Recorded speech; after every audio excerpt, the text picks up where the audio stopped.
दोस्तों, मैं नीतू आपका स्वागत करती हूँ आपके अपने चैनल साहित्य सार में। तो जैसा कि आप जान रहे हैं कि मैं डेली वीडियो लेकर आ रही हूँ। तो आज का जो मैं वीडियो बनाई हूँ वो उपन्यास पे बेस्ड है, और उपन्यास से जितने भी उपन्यासकार इम्पोर्टेंट हैं मैं उसका वीडियो लेकर अगले पार्ट में भी आऊँगी। ये प्रथम पार्ट है, तो आप मेरे से बने रहें और मेरे चैनल को ज़रूर से सब्सक्राइब कर लें ताकि मेरा हर वीडियो आप तक पहुँचे और आपको इससे लाभ मिल सके। तो चलिए, आज मैं आपको जो सबसे महत्वपूर्ण जितने भी प्रस्तोता है और किन्होंने पहला उपन्यास माना है वो सारे मैं करवाऊंगी, और जितने भी महत्वपूर्ण उपन्यासकार हैं उनकी रचनाएं कौन सी हैं वो भी मैं सीक्वेंस वाइज लेकर आई हूँ। तो चलिए, बने रहें मेरे साथ और ज़रूर से मेरे चैनल को सब्सक्राइब कर लें और अपने फ्रेंड सर्किल में शेयर भी कर दें ताकि उन तक भी मेरा वीडियो पहुँचे। ठीक है, तो चलिए शुरू करते हैं बिना विलंब किए। तो हिंदी के जो प्रथम उपन्यास हैं और उसके संबंध में विद्वानों के जो मत हैं वो सबसे पहले देख लेते हैं कि देवरानी जेठानी की जो कहानी है 1870 की है और आपके NT UGC नेट के सिलेबस में भी लगी हुई है। और इनके जो रचनाकार हैं वो पंडित गौरी दत्त हैं, और इनको पहला उपन्यास किन्होंने माना है तो डॉक्टर गोपाल राय ने। तो आप ऐसे ट्रिक के भी माध्यम से आप याद कर सकते हैं कि गौरी और गोपाल दोनों एक ही वर्ड है, सेम है। और देवरानी जेठानी क्या है, तो देवरानी जेठानी जो है वो गौरी है। आप इस तरह भी याद कर सकते हैं, याद करने का एक माध्यम मैं आपको बता रही हूँ। ठीक है, अगला देख लेते हैं भाग्यवती, जो 1877 की कहानी है। और इसके जो उपन्यासकार हैं वो श्रद्धाराम फिलोरी हैं, और डॉक्टर विजय शंकर मल्ल ने इनको पहला उपन्यास माना है। किसे, तो भाग्यवती को। ठीक है, तो अगला है परीक्षा गुरु, जो कि 1882 ईस्वी में रचित है और लाला श्रीनिवास द्वारा। और इसको रामचंद्र शुक्ल ने हिंदी का प्रथम उपन्यास माना है, जो अंग्रेजी ढंग का माना है। ठीक है, तो रामचंद्र शुक्ल ने, और ये आपके सिलेबस में लगी हुई है। ठीक है, तो आप इन्हें ज़रूर से ध्यान में रखें। और आरंभिक उपन्यासों में रोमांच एवं उपदेश का तत्व प्रधान था, ये भी इम्पोर्टेंट तथ्य है। अगला देख लेते हैं, ये प्रेमचंद्र पूर्व युग के महत्वपूर्ण उपन्यासकार एवं उपन्यास हैं। तो जैसा कि पंडित गौरी दत्त 1836 से 1906, देवरानी जेठानी की कहानी 1870 ईस्वी की इनकी है। ईश्वरी प्रसाद एवं कल्याण राय की वामा शिक्षक, जो कि 1872 ईस्वी की है और ये कई बार पूछी गई है एग्ज़ाम में। श्रद्धाराम फिलोरी 1837 से 1881 के बीच हैं, और इन्होंने भाग्यवती लिखा जो 1877 है। और श्रीनिवास दास जो है इनकी परीक्षा गुरु 1882, जिनको रामचंद्र शुक्ल ने प्रथम उपन्यास माना है। ठीक है, और ये जो श्रीनिवास दास हैं ये 1851 से 1887 के बीच हैं।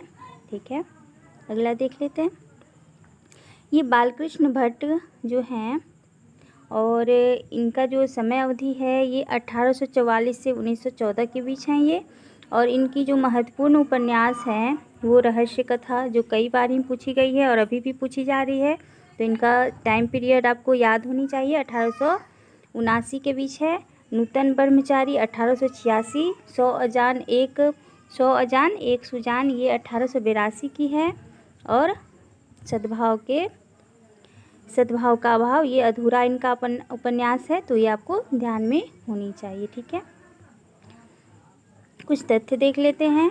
तो मुंशी प्रेमचंद्र, जो कि 1880 1936 के बीच में मौजूद थे, उनका मूल नाम धनपत राय था, किंतु वे नाम बदलकर नवाब राय के नाम से लिखते थे। और धनपत राय को प्रेमचंद्र नाम उर्दू के लेखक दया नारायण निगम ने दिया था। ये इम्पोर्टेंट है, कभी कभी पूछ भी लेती है, ये क्वेश्चन आ जाती है। प्रेमचंद्र को उपन्यास सम्राट की संज्ञा किसने दी है, तो बंगला कथाकार जो थे शरद चंद्र चट्टोपाध्याय ने दिया है। ठीक है, अगले को देख लेते हैं, ये प्रेमचंद्र द्वारा लिखे मूल उर्दू में उपन्यास का उनके द्वारा किया गया हिंदी रूपांतर जो इस तरह है, देख लेते हैं।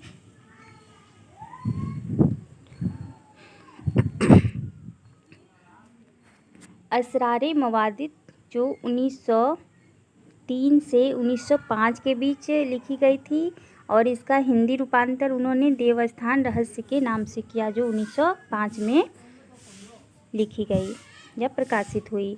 दूसरा है हम खुरमा व हम सबाब, ये 1906 में लिखी गई और इसका जो हिंदी रूपांतर था वो प्रेमा अर्थात दो सखियों का विवाह के नाम से था और ये 1907 में लिखी गई।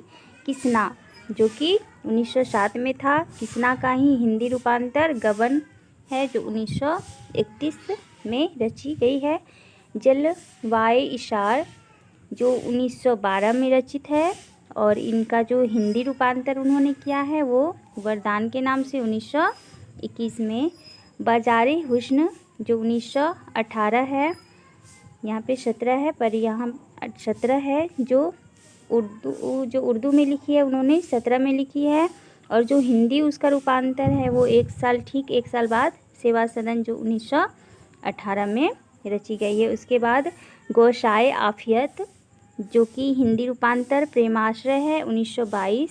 चौगानी हस्ती रंगभूमि जो 1925 में लिखी गई है। तो ये आपको याद होना चाहिए, ठीक है। इसका उर्दू और हिंदी दोनों नाम ही याद होनी चाहिए, ठीक है।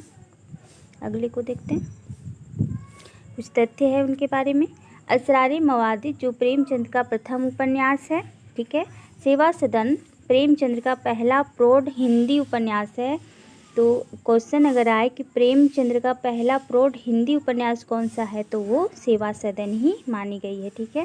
प्रेमचंद्र का हिंदी में मूल रूप से लिखा गया प्रथम उपन्यास है कायाकल्प जो 1926 का है, ठीक है। और सन 1907 ईस्वी में प्रेमचंद्र ने रूठी रानी नामक ऐतिहासिक उपन्यास की रचना की है। तो ये रूठी रानी आ जाती है, ठीक है। तो इनको आप याद में रखिएगा, ध्यान में रखिएगा।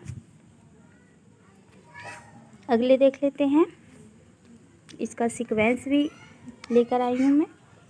तो देवस्थान रहस्य जो 1905 का है, प्रेमा 1907 का है, सेवा सदन 1918 है, वरदान 1921 है, प्रेमाश्रय 22 है, रंगभूमि 25 है, कायाकल्प 26 है, निर्मला 27 है, गबन 31 है, कर्मभूमि 33 है, 1936 गोदान और मंगलसूत्र जो कि अधूरा रह गया इनका।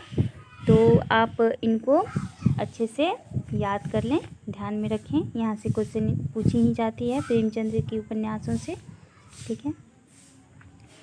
अगले को देख लेते हैं, ये है विशंभरनाथ शर्मा कौशिक और इनके 3 उपन्यास इन्होंने रचना की और जो काफ़ी इम्पोर्टेंट ही हैं। माँ 1929 में है, ठीक है। और इसका विषय जो है माँ की महिमा एवं आदर्श का प्रतिपादन, और उस टाइम का जो पीरियड था वो कुछ आदर्श संस्कार इसी को लेकर लिखी जाती थी ज़्यादा ही। तो आप देख सकते हैं भिखारनी जो कि 1929 में है, अंतर्जातीय विवाह की समस्या एवं प्रेम की त्रासदी का चित्रण है इसमें, ठीक है। संघर्ष जो कि 1945 का है, इसमें आर्थिक विषमता के कारण प्रेम की निष्फलता का चित्रण की गई है, ठीक है। तो आप विशंभरनाथ कौशिक को ध्यान में रखें, इनका 3 ही उपन्यास है, माँ, भिखारनी और संघर्ष। अगला देख लेते हैं, कुछ इम्पोर्टेंट तथ्य हैं जो कि शिव पूजन सहाय ने 1926 ईस्वी में देहाती दुनिया, ये काफ़ी इम्पोर्टेंट है और पूछी जाती हैं तो इन्हें ध्यान में रखें, शीर्षक से एक उपन्यास की रचना की और ये एक आंचलिक उपन्यास मानी जाती है देहाती दुनिया। जिस तरह मैलांचल है उसी तरह देहाती दुनिया को भी एक आंचलिक उपन्यास माना गया है। डॉक्टर गोपाल राय के अनुसार देहाती दुनिया एक आंचलिक उपन्यास है, जैसा कि मैंने आपको बताया। कुछ आलोचकों ने हिंदी में प्रकृतिवादी या यथार्थवादी उपन्यासों का जनक जयशंकर प्रसाद को माना है। आप उनका कंकाल तितली देख लीजिए जो यथार्थवादी दृष्टिकोण से उन्होंने लिखी है। प्रसाद का देख लेते हैं, इन्होंने भी 3 ही उपन्यास लिखी है, जिसमें कंकाल 1929, इसमें तत्कालीन समाज का यथार्थ नग्न चित्रण है जो कि अभी आप बोली मैं, और वहाँ पे दी गया है तितली 1934 पूंजीपतियों द्वारा निम्न वर्ग का शोषण है। इरावती 1936 अपूर्ण ऐतिहासिक उपन्यास है। तो प्रेमचंद्र का उपन्यास मंगलसूत्र जो कि अधूरा है। प्रसाद जी का उपन्यास इरावती जो 1936 में, ये भी अधूरी उपन्यास है, तो आप इसे ध्यान में रखें। कभी कभार जो कि अधूरा उपन्यास है उससे भी सीधे डायरेक्ट क्वेश्चन पूछा जा चुका है, ठीक है, तो ध्यान में रखें आप। इसमें देख लेते हैं चतुरसेन शास्त्री, ठीक है, चतुरसेन शास्त्री को देख लेते हैं। और इनका जो उपन्यास है वो काफ़ी फेमस है। तो हृदय की परख 1918 इसमें है। विवाह पूर्व प्रेम एवं अवैध संतान की समस्या का चित्रण पहले भी था और अभी भी ये देखने को मिल ही जाती है कभी कभार, तो आप रिलेट करके आप वर्तमान समय से इसको याद भी कर सकते हैं, इसके विषय वस्तु को। हृदय की प्यास 1931, अमर अभिलाषा 1933, विधवाओं पर होने वाले अत्याचार का चित्रण, व्यभिचार 1924, प्रेम के अमर्यादित एवं अश्लील रूप का अंकन जो कि अभी वर्तमान समय में खूब प्रचलित हो रहे हैं, ठीक है। आत्मदाह जो 1937 है, इसमें आज़ादी के लिए आंदोलन एवं देश प्रेम का चित्रण की गई है, ठीक है। अगला देख लेते हैं प्रमुख मनोविश्लेषणवादी उपन्यासकार एवं उपन्यास, ठीक है। तो इसमें जैनेंद्र का देख लेते हैं। जैनेंद्र का समय है 1905 से 1988 के बीच और इनकी जो उपन्यास है वो काफ़ी फेमस है और पूछी जाती है हर बार ही। तो परख है 1929, सुनीता 1934, त्यागपत्र 37, कल्याणी 1939, सुखदा 1952, विवर्त 1953, व्यतीत 1953, जयवर्धन 1956। तो आप इसे याद कर लें कि परख सुनीता को हुई तो उसने त्याग कर अपना कल्याण किया और सुख से विवर्त करने लगी, व्यतीत करने लगी जयवर्धन के साथ, ठीक है। आप इस तरह भी कुछ रिलेट करके आप उसका कोडिंग बना सकते हैं, इतना भी कठिन नहीं है। अगला देख लेते हैं प्रमुख मनोविश्लेषणवादी उपन्यासकार एवं उनके उपन्यास। तो इलाचंद्र जोशी का देख लेते हैं, ये भी काफ़ी इम्पोर्टेंट हैं, जो कि 1902 से 1982 के बीच मौजूद थे। और इनका जो उपन्यास है वो मुक्तिबोध है, अनंतर है, एक मिनट, हाँ, मुक्तिबोध है, अनंतर है, अनाम स्वामी है, दशार्क है, घृणामयी है, प्रथम नाम इसका लज्जा जो कि 1929 में था, सन्यासी है, पर्दे की रानी है। तो इस तरह इसका है, ये ऊपर नीचे थोड़ा हो गया है, कोई बात नहीं, मैं इसको अलग से ही करवा दूँगी। ये ऊपर नीचे थोड़ा हो गया है, ठीक है, देखिए ये ऊपर नीचे हो गया है, ठीक है, लेकिन आप इसका सन देख लीजिएगा, आप समझ में आ जाएगा आपको।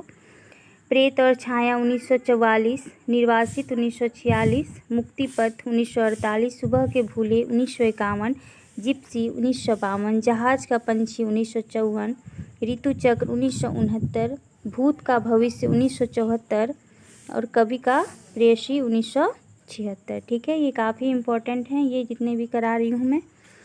अज्ञे का है, इन्होंने भी 3 ही उपन्यास लिखी है, लेकिन ये काफ़ी इम्पोर्टेंट हैं। शेखर एक जीवनी काफ़ी इम्पोर्टेंट है, जो कि आपके सिलेबस में लगी हुई है यूजीसी नेट के। और इसका प्रथम भाग और दूसरा भाग, प्रथम भाग 40-41 में 1941 में और दूसरा भाग 1944 में। नदी के द्वीप 1951 और अपने अपने अजनबी जो 1961 में इन्होंने लिखी है। उसके बाद डॉक्टर देवराज जो हैं, इनकी भी 1-2 महत्वपूर्ण हैं, पथ की खोज, बाहर भीतर, रोरे और पत्थर, अजय की डायरी, ये काफ़ी फेमस है। मैं, वे और आप, ये भी हैं 1969, ठीक है। अगला देख लेते हैं उदय शंकर भट्ट जी, और ये 1898 से 1966 के बीच थे और इनका भी ऊपर नीचे हो गया है, तो आप देख लें इसका सन और इनके उपन्यास, ठीक है, मैं अलग से भी ले आऊँगी। तो देख लेते हैं इसका नया मोड़, सागर लहरें और मनुष्य 1956, ये काफ़ी फेमस है और हर बार पूछी गई है।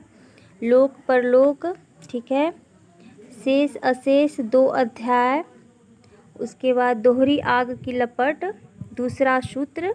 ठीक है, ये काफ़ी इधर उधर हो गया है, लेकिन कोई नहीं, ये आप उपन्यास देख लें और उसका सन देख लें। ठीक है, अगला देख लेते हैं। ये उपेंद्र नाथ अस्क का है, जो कि 1910 से 1966 के बीच मौजूद हैं। और इनकी जो रचना है वो सितारों के खेल 1940, गिरती दीवारें, ये पूछी गई है पिछले बार ही, तो आप इन्हें ध्यान में रखें। बड़े बड़े आँखें, गर्म राख, ये पूछी गई है रचना। तो पत्थल अलपत्थल 1957, शहर में घूमता आईना, ये भी पूछी गई है। एक रात का नाटक 1968, एक नन्ही कंदील 1969, बांधो ना नाव इस ठाव, ये एक निराला जी का कविता है और ये उपेंद्र नाथ अस्क का उपन्यास है, तो ये आपको ध्यान में होना चाहिए। ठीक है, और निमिषा जो है 1969 और पलटती धारा जो कि 1997 है। ठीक है, तो आपको ये याद होनी चाहिए। अमृतलाल नागर के उपन्यास बहुत ही इम्पोर्टेंट हैं, आप इसको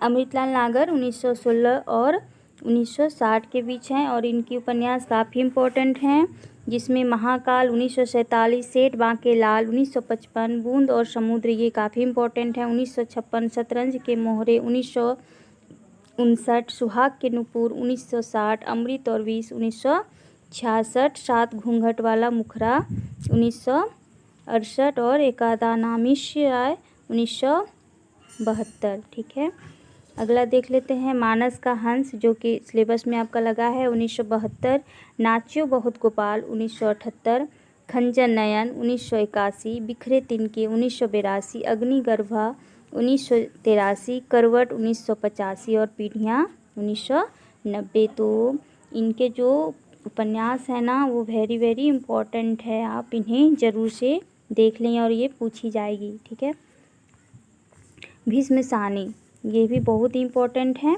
मैं जितने भी उपन्यास कर लाई हूँ आज वो काफ़ी इम्पोर्टेंट है और यहीं से सवाल आते हैं। ठीक है, तो आप इन्हें ध्यान में रखें और देख लें। झरोखा, जो कि 1967, करियाँ 1970, तमस 73 1973, बसंती 1980, मैयादास की मारी 1988, कुंतो 1993, नीलू नीलिमा नीलूफर 2000 की है और जय हिंद की सेना 2010। और इनकी जो सीक्वेंस से पूछी गई है और हर बार ही पूछी जाती है, तो आप इन्हें ज़रूर से याद रख लें और देख लें इनकी रचनाओं को सीक्वेंस वाइज, और पूछी गई है। अगर आप प्रीवियस ईयर उपन्यास के क्वेश्चन देखेंगे तो आपको भीष्म सानी कई बार ही नज़र आएंगे। ठीक है, और उनकी रचनाएं उपन्यास, तो आप इन्हें ध्यान में रखें और इन्हें कर ही जाएं। ठीक है, चलिए अगला देख लेते हैं। अच्छा, ठीक है, तो आज यहीं तक था दोस्तों। मैं कल अगला वीडियो लेकर आऊँगी, सेकंड पार्ट इसका, और उसमें जो उपन्यास कर मैंने लिया है वो भी काफ़ी इम्पोर्टेंट है। तो आज के लिए बस इतना ही, और आपका जो एग्ज़ाम है वो काफ़ी कम टाइम इसका बचा हुआ है, तो आप अच्छे से तैयारी में लगे होंगे। और ये उपन्यास का पार्ट था, और अगला मैं कहानी का भी जो शॉर्ट नोट्स है जो आ सकते हैं एग्ज़ाम में, मैं वही करा रही हूँ। मैं फालतू का कुछ नहीं करा रही हूँ, जो कि इम्पोर्टेंट है और एग्ज़ाम में हर बार पूछी गई है। मैं बस वहीं से वीडियो लेकर आ रही हूँ, मैं फालतू कुछ नहीं करा रही हूँ। तो आप इस वीडियो को ज़रूर से देखिए, आपको इससे ज़रूर से लाभ मिलेगा। ठीक है, तो ठीक है, आज के लिए बस इतना ही। मेरे चैनल को ज़रूर से लाइक सब्सक्राइब कर दीजिए, शेयर भी कर दीजिएगा। तो चलिए अगला वीडियो के साथ मैं कल फिर आपके समक्ष आऊँगी। तो आज के लिए बस इतना ही।